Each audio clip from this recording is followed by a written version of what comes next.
Okay, I've been reading Adam Grant's book, Think Again, right here. And I was drawn to the concept of confident humility that I think is a really interesting framework that will help people out there understand, do I need coaching? Or do I need mentorship? Or do I need none of the above? Which is very interesting. So stay tuned for which one of those people you might be. And I'm going to go back to last week. I have a business coach, and she was talking. She is trained in the same certification I am trained. In fact, she also teaches as an instructor of a life coach school. So we both have life coach school certification, Kari. But now she's getting ICF trained. And we just had a good conversation because she's like a beginner again. And I said, how confident are you about your being an ICF coach right now? And she said 7 out of 10, which to me is like an average, right? 70% is a C. So I took a step back and I said, on a scale of 1 to 10, how confident are you in yourself? And she goes, 10 out of 10. She's fully capable, fully believes in herself.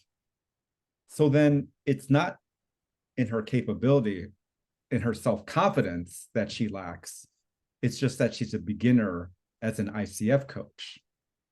So when I later read about confident humility, I'm like, Noelle is a perfect example of confident humility. I'm going to go to a whiteboard here to help explain this concept, explain why Noelle fits as someone who has confident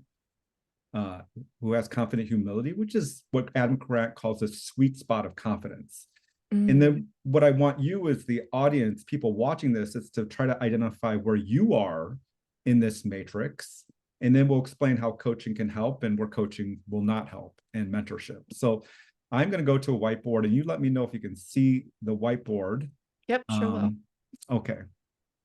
And I'm going to open the board. So what Adam Grant does is he creates this matrix, and I'm going to recreate that matrix adapted from that. It's not exactly what he does, but let's look at the x-axis here.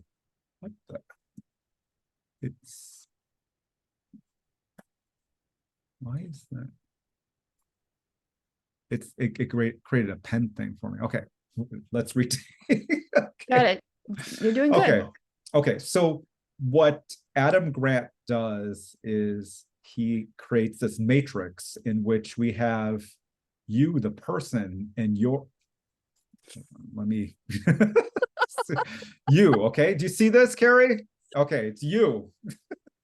And he measures, let's just say it's you, your belief in yourself. And on the left-hand side, it would be you're insecure. And the right side, you're secure. So if you're on the right-hand side, well, all this side here, you're very confident in yourself. And if you're on the left-hand side, it would represent you're very insecure.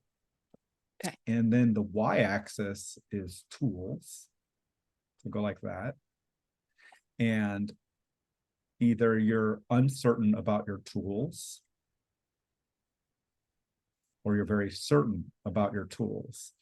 In the case of my coach friend, the tools would be learning a different type of certification.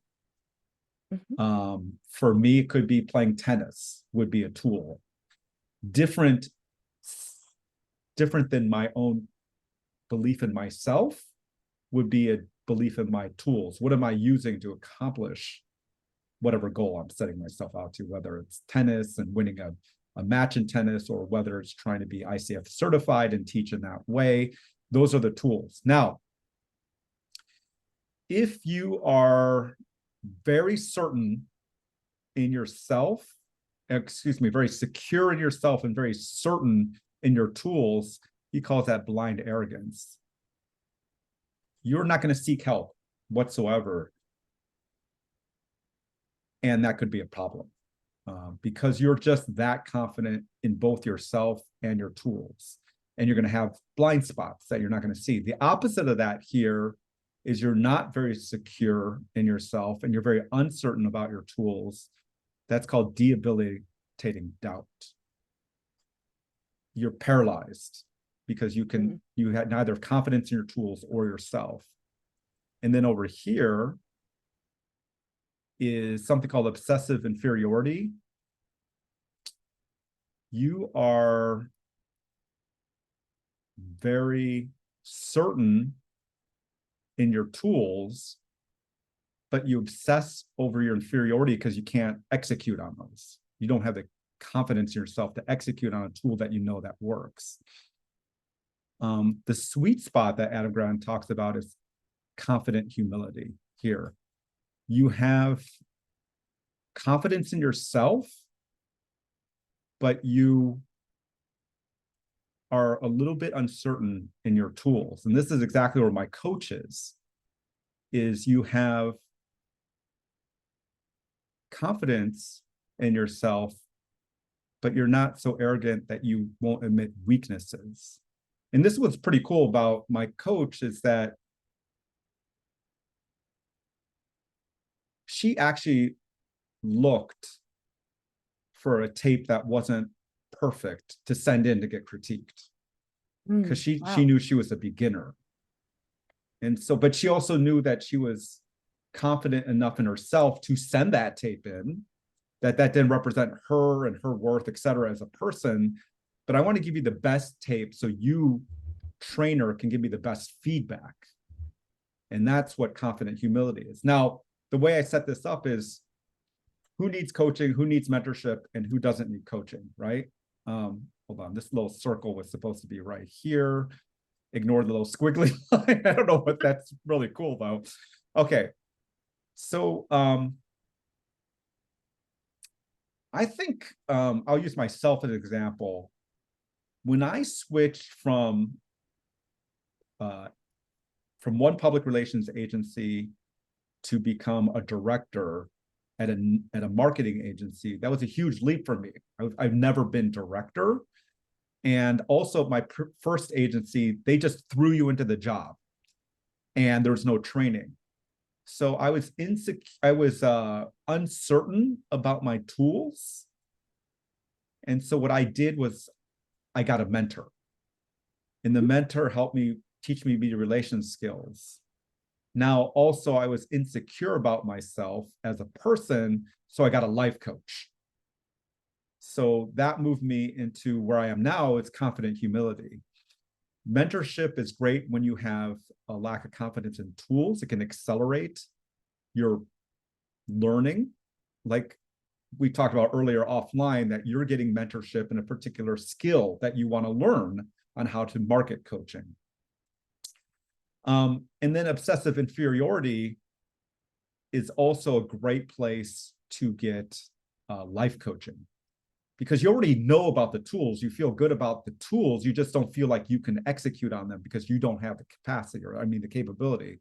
And so getting life coaching can help you move into this section here where you're more secure and can use the tools. Now, this person here, confident humility, somebody who's confident and humble about it. The only thing they're lacking is a little bit of certainty in the tools. And that's another great place if you want to accelerate things, because you already feel confident in yourself, it's to get mentorship. And then lastly, blind arrogance. They don't need life coaching, I think, because they don't see that they need life coaching. You can discuss that with me, but I think typically those who are have blind arrogance don't know they're lacking something. And even if you told them they're lacking something, they tend to ignore it. So life coaching is not for them. But overall, I wanted to share this framework from Adam Grant. What I hope is that people can understand where they are on this matrix, and if they need to seek help, how they can seek help, and find more success and happiness that way. So that's my lesson. If you have any thoughts, Kari, go for it.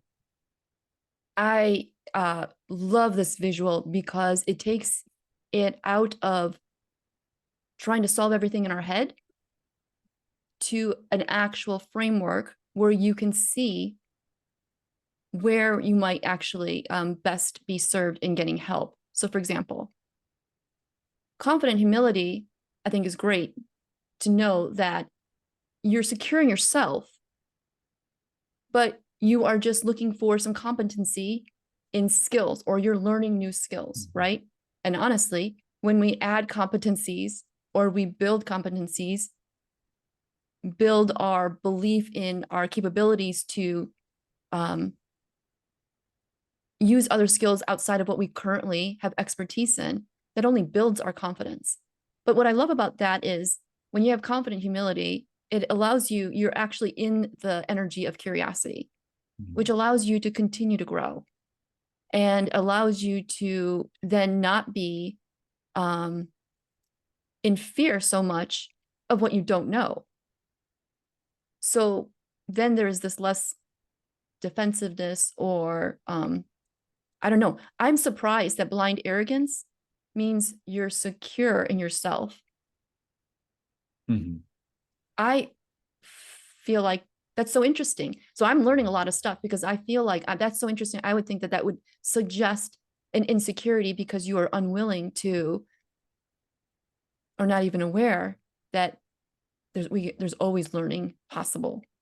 This is a good point.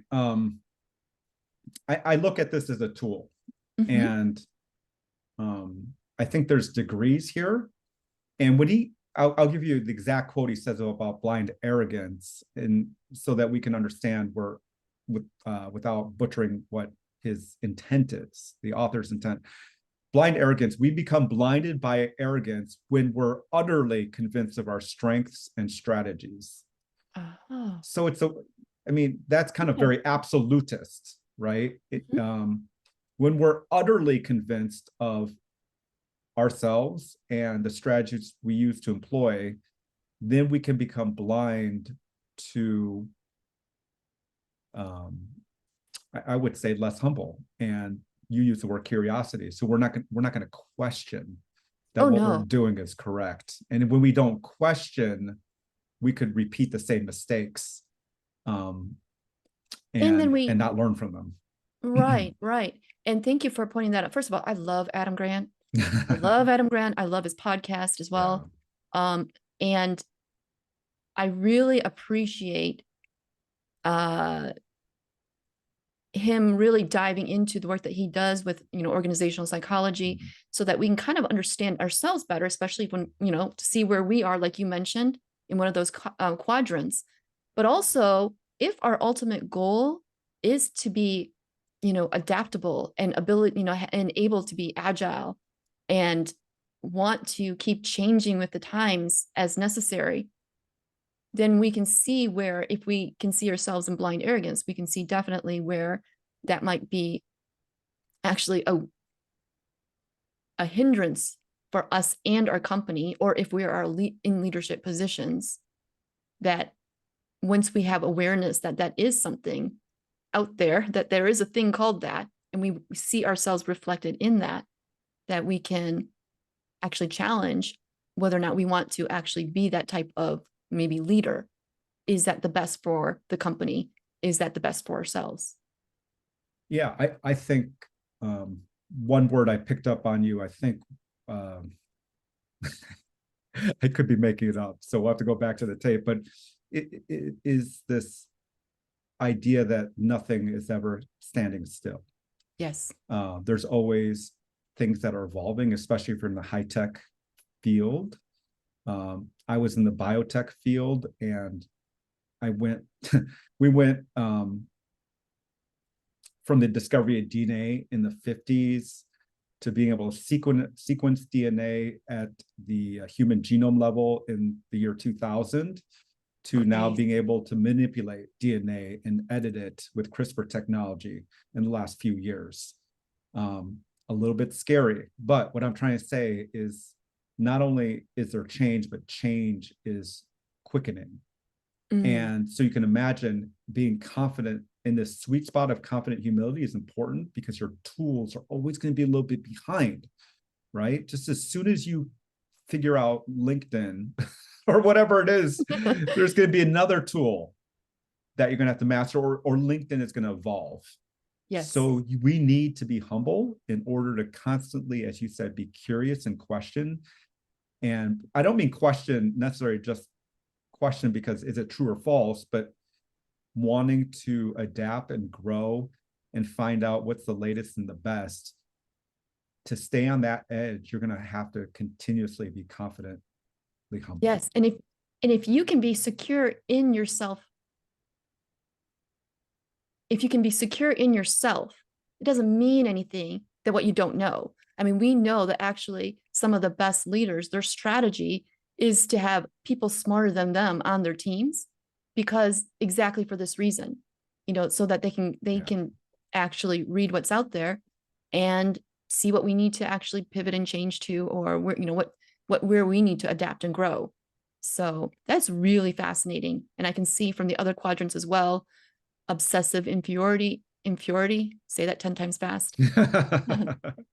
It's that's another area where we feel like it's actually causing us so much suffering, and we can see how we're getting in our own way. But when you put it in a quadrant like this, to be honest with you, this shows us where we can help ourselves, kind of see where we can remove some of these bottlenecks that we've kind of put on ourselves in our brain. But when we see it laid out here, we're like, oh, okay, let's work on our sense of self and our belief in ourselves, because we have a great understanding of the tools, or we're not scared of learning tools, Exactly. It's kind of funny though, if you, that's why I said this is just a framework.